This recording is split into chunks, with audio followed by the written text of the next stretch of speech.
जब हौसला बना लिया ऊंची उड़ान का, तो देखना फिजूल है कद आसमान का। नमस्कार, मैं हूं शहला निगार और आप देख रहे हैं हमारा ये विशेष कार्यक्रम गुड न्यूज़ जज्बा इंडिया का। यहाँ होती हैं आम लोगों की बहुत ख़ास कहानियाँ। कहते हैं कि हौसले और जज्बे से हर मुश्किल को आसान बनाया जा सकता है, और ऐसे ही हौसले और जज्बे की कहानियाँ देश भर से हम समेट कर लेकर आते हैं अपने इस खास कार्यक्रम के जरिए। तो देर किस बात की है, शुरुआत करते हैं आज के इस विशेष प्रोग्राम की। जाई खामकर एक ऐसी महिला जिन्होंने महज 17 वर्ष की उम्र में अपनी आंखें खो दी, और आंखें खोने के बाद जिंदगी की असली रोशनी को पहचाना और जुट गईं दिव्यांगों की और दृष्टिबाधित लोगों की मदद करने में। उन्होंने ऐसे ऐसे प्रयास किए कि आज जाई खामकर तमाम लोगों के लिए प्रेरणा की स्रोत बन गई हैं। क्या कुछ कर रही हैं वो, आइए आपको दिखाते हैं।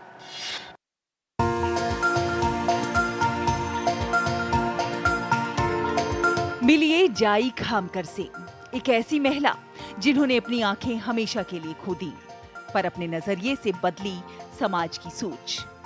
उनकी आंखों के सामने रखी बाधाएं दुर्गम लग रही थीं, फिर भी वो उनसे आगे बढ़ी, दृढ़ संकल्प के साथ दिव्यांग व्यक्तियों को उच्च शिक्षा प्रदान करने की अपनी यात्रा पर आगे बढ़ती रही। जाई खामकर ने महाराष्ट्र के पुणे जिले में दिव्यांगों की उच्च शिक्षा के लिए एक कॉलेज की शुरुआत की। जाई खामकर का मानना था कि भले ही वो देख नहीं सकती, लेकिन उनका दृष्टिकोण और मिशन एक ही है, और वो है दिव्यांगों को आत्मनिर्भर बनाना। दिव्यांग भी उच्च शिक्षा के हकदार हैं, और इसीलिए अपने दृढ़ प्रयासों के साथ उन्होंने पुणे जिले के शिरूर तालुका के तकली हाजी में इस कॉलेज की शुरुआत की। लेकिन ये सफर इतना आसान नहीं था। आंखों से कुछ न देख सकने का दर्द, लेकिन हौसला उनका फौलादी रहा। जीवन की तमाम परेशानियों को पार करते हुए जाई खामकर ने अपनी पढ़ाई पूरी की। उसके बाद उन्हें गांव से थोड़ी दूरी पर एक एसटीडी टेलीफोन बूथ चलाने का अवसर मिला। इसके जरिए वो दिव्यांगों से जुड़ने लगी। अपनी आंखें खोने के बाद ही उन्होंने जीवन की असली रोशनी को पहचाना, और इस रोशनी से दिव्यांगों के जीवन को रोशन करने के मिशन में जुट गई, और इसके लिए मालगंगा अंध अपंग सेवा संस्था की स्थापना की। एसटीडी चलाते समय लाइफ का उद्देश्य बन गया कि दिव्यांगों के लिए काम करना, क्योंकि जब आंखें थी तब सोचती थी कि मुझे टीचर बनना है, मगर जिस टाइम आंखों की रोशनी चली गई उस टाइम पे लाइफ का उद्देश्य यही बन गया। दिव्यांगों का देश का पहला कॉलेज संस्था ने शुरू किया। तो 2005 में मालगंगा अंध अपंग सेवा संस्था का स्थापना हो गया। कुछ दिव्यांग ऐसे थे जिनका अपना अपना स्किल था। उनके स्किल के हिसाब से किसी का फोटोग्राफी, किसी का होटल, किसी का किराना स्टोर्स, किसी का कंप्यूटर सेंटर, स्किल के हिसाब से शुरू हो गया। आगे चल के लाइफ चल रहा था, एसटीडी बूथ बंद हो गया, तो जूट बैग बढ़ाने का काम शुरू किया। जूट बैग भी मार्केट में बेच दिया। हमारे जो अभी मैडम है जाई मैडम, उनको मैं बार बार कॉल करके पूछता था कि कॉमर्स अवेलेबल है क्या, क्योंकि मैं अब मेरा जो एक्सपीरियंस है, अभी 10th तक स्कूल है हैंडीकैप के लिए, बट कॉलेजेस किधर ही पूरे इंडिया में अवेलेबल नहीं है। सो फर्स्ट यही कॉलेज है, इंडियाज़ फर्स्ट कॉलेज हैंडीकैप के लिए, न्यू विजन कला वाणिज्य महाविद्यालय। इस कॉलेज में कला और वाणिज्य शाखाओं की शिक्षा कंप्यूटर के माध्यम से प्रदान की जाती है। जाई ने अपने साथियों के साथ मिलकर ऑडियो फॉर्मेट में पाठ्यक्रम तैयार किया। यहाँ प्रौद्योगिकी के माध्यम से दिव्यांग लोगों के पठन पाठन को आसान बनाया गया है। यहाँ शिक्षा के साथ साथ व्यावसायिक प्रशिक्षण दिया जाता है। खास बात यह है कि यहाँ जरूरतमंदों को निःशुल्क प्रवेश दिया जाता है। कोशिश एक समावेशी शैक्षिक दर्शन को आत्मसात करने की है, जहाँ दिव्यांगों के लिए स्वतंत्र शैक्षिक मानक हो, ताकि हर किसी को दिव्यांग होने पर गर्व हो और अपने पैरों पर खड़े होने का भरोसा भी। गुड न्यूज जज्बा इंडिया के लिए पुणे से रोहन गवली और रूही मलिक की रिपोर्ट, डीडी न्यूज।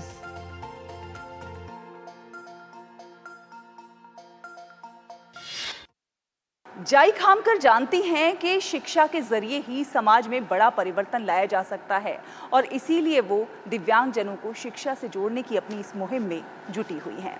कहते हैं कि शिक्षक वो नहीं है जो जबरन छात्र के दिमाग में तथ्यों को ठूसे, बल्कि शिक्षक वो है जो उन्हें रचनात्मकता से जोड़े और उन्हें नई चुनौतियों के लिए तैयार करे। आपको मिलवाने जा रहे हैं एक ऐसे ही शिक्षक से जिन्होंने बीड़ा उठाया है लर्निंग अक्षमता से जूझ रहे बच्चों को पढ़ाने का। शिक्षक छात्र के भविष्य का निर्माता होता है, वही एक छात्र के सफल जीवन की नींव रखता है। ऐसे ही एक शिक्षक हैं जो अपने निजी प्रयासों के बल पर छात्रों के भविष्य का निर्माण कर रहे हैं।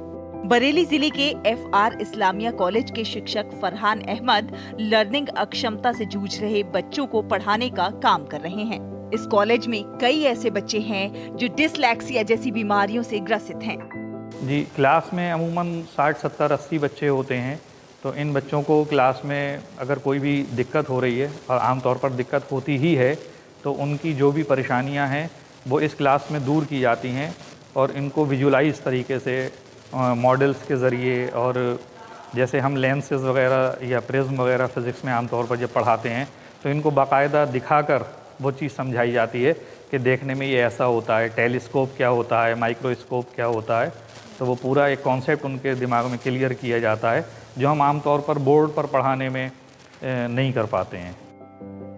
हर जगह हजारों घरों में ऐसे बच्चे हैं जो सीखने की अक्षमता या ऑटिज्म या कुछ इस तरह की बीमारी से पीड़ित हैं। ये बच्चे वैसे दिखने में तो नॉर्मल होते हैं, पर या तो लिखते लिखते भूल जाते हैं या लिखने में स्पेलिंग मिस्टेक करते हैं। ऐसे बच्चों के लिए फरहान अलग अलग मॉडल के जरिए उन्हें समझाते हैं और उनकी उत्सुकताओं को शांत करते हैं।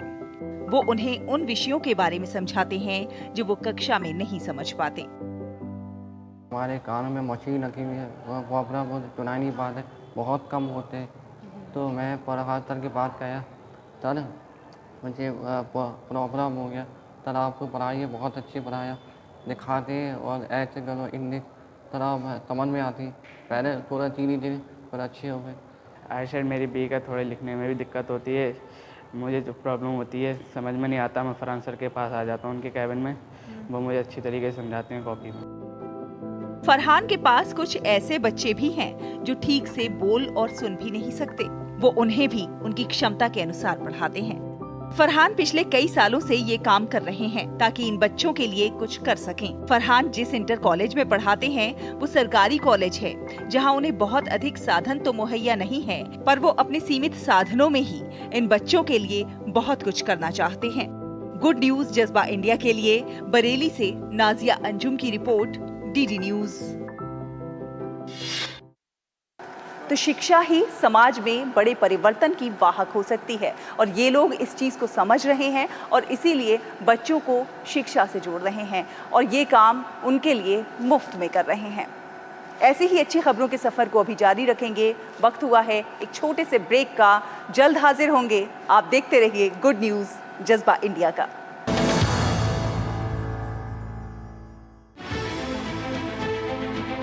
सियासी बिसात पर राजनीति का गुणाभार, गठबंधन की सियासत,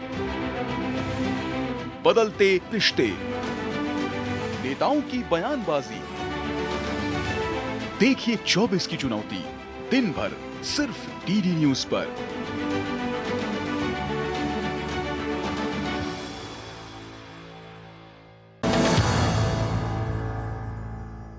ब्रेक के बाद एक बार फिर आप सभी का बहुत बहुत स्वागत है। आप देख रहे हैं गुड न्यूज़ जज्बा इंडिया का। गर्मी का मौसम है और इस गर्मी के मौसम की जो भरी दोपहरी होती है उसमें सभी को बहुत प्यास लगती है। ऐसे में हम और आप तो पानी पी सकते हैं, लेकिन उन बेजुबान पशु पक्षियों का क्या? ऐसे में बहुत सारे लोग हैं जो पक्षियों के लिए आगे आए हैं और उनके लिए दाना पानी का इंतज़ाम कर रहे हैं। आपको मिलवाने जा रहे हैं कैथल की एक ऐसी ही समाज सेवी संस्था श्री नर नारायण सेवा समिति के स्वयंसेवियों से, जो कि इस गर्मी के मौसम में पक्षियों के लिए दाना पानी की व्यवस्था कर रहे हैं। पक्षियों को दाना पानी रखते ये लोग, ये जज्बा है बेजुबान पक्षियों की सेवा का।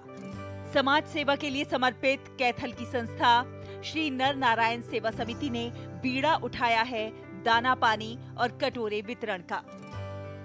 गर्मियों के इस मौसम में बेजुबानों के दर्द को महसूस करके ये लोग आगे आए हैं और जगह जगह जाकर पक्षियों के लिए दाना पानी रख रहे हैं और लोगों को जागरूक भी बना रहे हैं। हमारा यही मुहिम थी कि जैसे हम लोगों को प्यास लगती है वैसे ही पक्षियों को भी प्यास लगती होगी, तो उसी मुहिम के तहत हम लोगों ने ये वितरण किया है।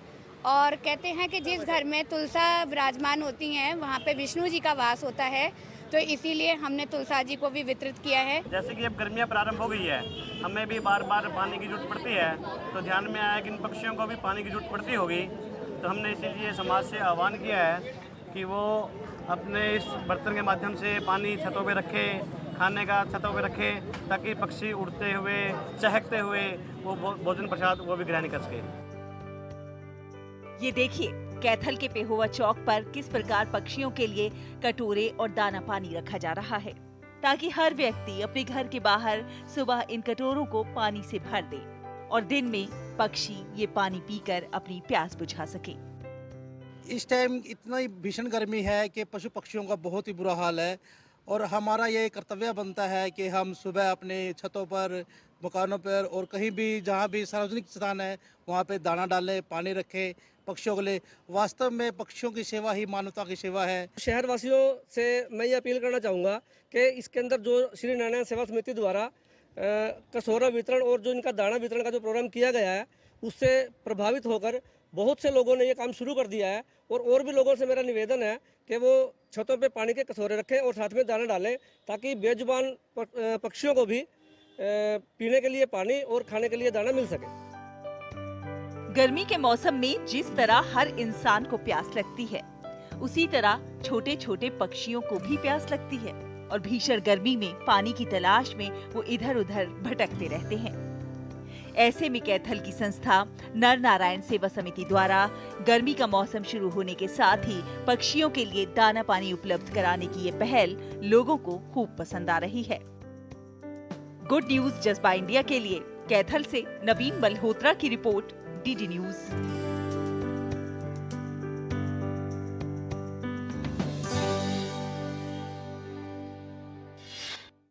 और अब आपको दिखाते हैं गांव के किनारे बांस या मिट्टी की बनी झोपड़ियां, उस पर खूबसूरत चित्रकारी और रंग रोगन। जी हाँ, ये हैं घोटुल। ये परंपरा इस जनजाति के किशोरों को और बच्चों को शिक्षा देने के उद्देश्य से शुरू की गई है। यहाँ पर बच्चे रहते हैं, पढ़ाई करते हैं और मनोरंजन भी करते हैं। कैसा है ये घोटुल, आइए देखते हैं। छत्तीसगढ़ के कोंडागांव जिले के नारायणपुर जिला सीमा पर ये है ग्राम मालाकोट, जहाँ के आदिवासी आज भी घोटुल परंपरा को सहेज के रखे हैं। उनका मानना है कि बच्चे आज जरूर आधुनिक शिक्षा प्राप्त कर रहे हैं, लेकिन उसके बाद भी अपनी संस्कृति को नहीं भूले हैं। अभी तो कहीं है घोटुल, कहीं नहीं है, लेकिन मैं जानता हूँ ये घोटुल को रखना जरूरी है। अपना परंपरा का चीज है, इसमें पूरा जमा होते हैं। तो जमा होने के बाद मैं बता देता हूँ कोटवार को, तो कोटवार को बताता हूँ तो कैसा करना है कैसा नहीं करना है, मैं तू तो जानता है बोल के मैं उसको बता देता हूँ। तो वो बताता है पटेल को, पटेल बताता है फिर सिरदार को, वो सब मिलकर ओमन करते हैं। मेरा सब चीज़ करना है, सब चीज़ कैसा करना है, शादी में जाना है, बैठना है, सबको समझाना है, सब बैठेंगे। कब मीटिंग करते हैं, जब किसी का घर में घटना होता है उसके लिए भी सबको बताना पड़ता है, सबको बुलाना पड़ता है घोटुल में। घोटुल सिर्फ एक मनोरंजन की जगह नहीं है, बल्कि संस्कार और शिक्षा का केंद्र है, जहां पर बच्चों को जीवन जीने की कला सिखाई जाती है। यहाँ की कार्य प्रणाली ही अलग होती है। जैसे सरकारी कार्य के लिए कलेक्टर, एसडीएम, पटेल, कोटवार इत्यादि होते हैं, ठीक उसी प्रकार से घोटुल के कार्य के लिए भी लोगों की नियुक्ति होती है और वो उसका पूर्ण रूप से पालन करते हैं। घोटुल में पूरे गांव की सभी समस्याओं का निराकरण किया जाता है। जैसे किसी भी सदस्य के घर में खुशी या दुख का कार्य हो तो सभी मिलकर सहयोग करते हैं। घोटुल में सभी सदस्यों के आने और जाने का भी समय फिक्स होता है। यहाँ के लोग चाहते हैं कि घोटुल का आधुनिकीकरण हो। लोगों का कहना है कि हमारे नृत्य और संगीत का मान हमेशा बड़े बड़े आयोजनों में किया जाता है, लेकिन ये लुप्त हो रहा है और इसको सहेजने के लिए प्रयास होने चाहिए। मंडली में इकट्ठा होकर चर्चा करते थे कि गांव में क्या करना है, शादी वगैरह, जो नामकरण होता है, जो भी मतलब गांव का काम होता है, उसके बारे में मतलब चर्चा करते थे। मालाकोट की युवा पीढ़ी अपनी परंपरा और विरासत को संरक्षित करना चाहती है और इसे विस्तार देकर आने वाली पीढ़ियों तक पहुंचाना चाहती है, और इसीलिए ये युवा अपनी संस्कृति को सहेजने के लिए काम कर रहे हैं। हर शाम ये युवा घोटुल में आकर इसलिए सहयोग करते हैं ताकि संस्कृति का संरक्षण हो सके और इसे नई पीढ़ी तक पहुंचाया जा सके। गुड न्यूज जज्बा इंडिया के लिए छत्तीसगढ़ के कोंडागांव से ब्यूरो रिपोर्ट, डीडी न्यूज। तो ये है आधुनिकता के साथ परंपरा को सहेजने की मुहिम। ऐसी ही अच्छी खबरों के सफर को अभी जारी रखेंगे। वक्त हुआ है एक और छोटे से ब्रेक का, जल्द हाजिर होंगे। आप देखते रहिए गुड न्यूज जज्बा इंडिया का।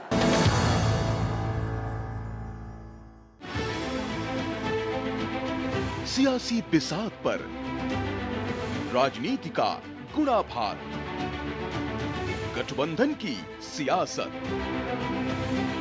बदलते रिश्ते, नेताओं की बयानबाजी। देखिए 24 की चुनौती दिन भर सिर्फ डीडी न्यूज पर।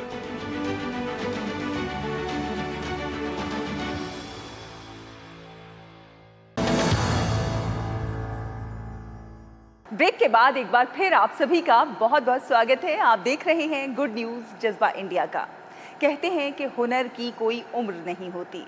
आपको मिलवाने जा रहे हैं सूरत की एक ऐसी ही 80 वर्षीय दादी से जो इस उम्र में तैराकी का जज्बा रखती हैं और अपने तैराकी से लोगों को रोमांचित कर रही हैं।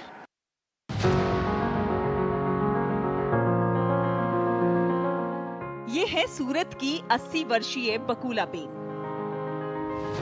आप इनकी उम्र पर मत जाइएगा, बल्कि सिर्फ इनके जज्बे और हिम्मत को देखिए, जो इस उम्र में भी इन्हें दौड़ने, चलने और तैरने का जोश दे रहा है।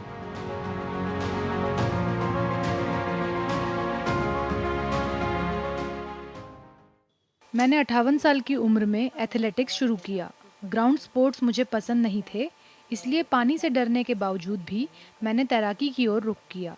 शुरुआत में मैंने इसे छोड़ने से पहले 1 महीने तक तैराकी का प्रयास किया, लेकिन कुछ महीने के बाद मैंने एक बार फिर तैराकी शुरू कर दी। अब ऐसा लगता है कि मैं भोजन छोड़ सकती हूँ, लेकिन तैराकी अपरिहार्य है। दरअसल 52 वर्ष की उम्र में अपने पति को खो देने के बाद बकुला बेन ने अकेले ही बच्चों का भरण पोषण किया। उनकी जिम्मेदारियों को पूरा करने के बाद उन्होंने स्विमिंग सीखना शुरू किया और उसके बाद शुरू हुआ एक रोचक सफर।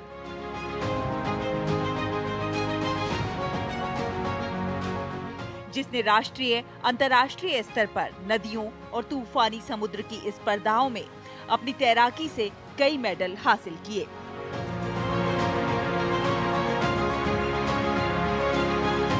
यह देखते हुए कि मैं अभी भी दिल से युवा हूँ, मेरा मानना है कि उम्र सिर्फ एक संख्या है। अगर कड़ी मेहनत और समर्पण हो तो कोई भी काम मुश्किल नहीं है। जज्बा सिर्फ यही नहीं रुका, बल्कि बकुला बेन आगे भविष्य में भी सबसे कठिन इंग्लिश चैनल की स्पर्धा में भाग लेना चाहती हैं और अपनी आखिरी सांस तक तैराकी में एक्टिव रहना चाहती हैं।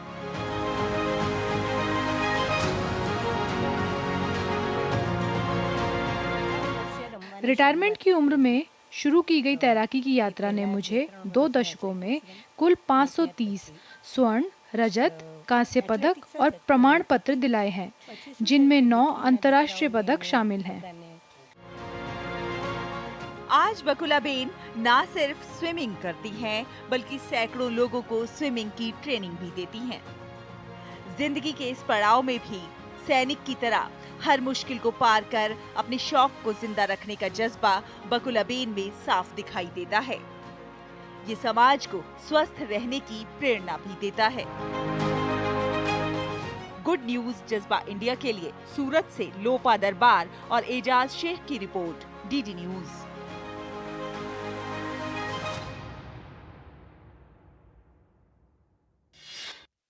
कहते हैं कि महिलाएं अगर ठान लें तो क्या कुछ नहीं कर सकती।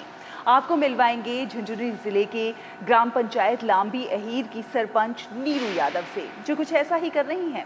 महिलाओं को सशक्त बनाने के लिए काम कर रही हैं, पर्यावरण संरक्षण के लिए काम कर रही हैं, अपने लेवल पर काम कर रही हैं। अपनी जेब खर्च का सारा पैसा वो महिला सशक्तिकरण पर खर्च कर देती हैं, अपनी ग्राम पंचायत को खास बनाने में खर्च कर देती हैं। कैसे हैं इनके प्रयास और क्यों ये इतनी चर्चित हुई हैं, आइए जानते हैं। ये है राजस्थान के झुंझुनू जिले की ग्राम पंचायत लांबी अहीर की सरपंच नीरू यादव, जो कुछ ऐसा कर रही हैं कि प्रेरणा बनी है न केवल महिलाओं के लिए बल्कि कई गांवों के सरपंचों के लिए भी। उन्होंने काम करने की कुछ ऐसी मिसाल जो कायम की है। ये देखिए, ये है बालिकाओं की हॉकी टीम, जहां बालिकाएं दुनिया जीत लेने का जज्बा लिए नियमित तौर पर अभ्यास करती हैं। इतना ही नहीं, महिलाएं सशक्त बने इसके लिए नीरू लगातार प्रयासरत हैं। उन्होंने महिलाओं की दूर दराज से पानी लाने की समस्याओं का हल निकालकर हर घर तक पीने के पानी की व्यवस्था अपने पंचायत में बड़े स्तर पर की है। नीरू पर्यावरण संरक्षण के प्रति भी सजग हैं और लोगों को जागरूक बना रही हैं। इसके लिए उन्होंने अपने क्षेत्र में बर्तन बैंक खुलवाया है।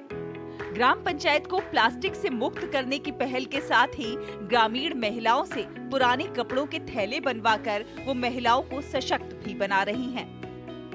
जो गवर्नमेंट स्कूल है उसके अंदर एक प्ले स्कूल तैयार करवाया, एक कंप्यूटर कक्ष मैंने तैयार करवाया और उसके साथ साथ में अपने गांव, अगर मैं लांबी की बात करूं तो यहाँ पर भी एक वार्ड ऐसा था जहां महिलाओं को पानी की समस्याओं से बहुत ज्यादा जूझना पड़ रहा था। पानी की टंकी बनवाकर वहां उनके घर तक मैंने नल पहुंचाया है और उसके साथ साथ ही लड़कियों को स्पोर्ट्स में वो अपना करियर कैसे बना सकती है और कैसे स्पोर्ट्स के क्षेत्र में भी वो अच्छा कुछ कर सकती है, उसको ध्यान में रखते हुए भी अपनी पंचायत में खेल मैदान तैयार करवा के और लड़कियों को हॉकी के लिए तैयार कर रहे हैं ताकि उनके अंदर कॉन्फिडेंस आए। और उसी दिशा के अंदर में हमने प्लास्टिक मुक्त करने के लिए गांव को मेरे एनजीओ के माध्यम से एक बर्तन बैंक का एक बनाकर गांव के अंदर एक छोटा सा प्रयास किया है।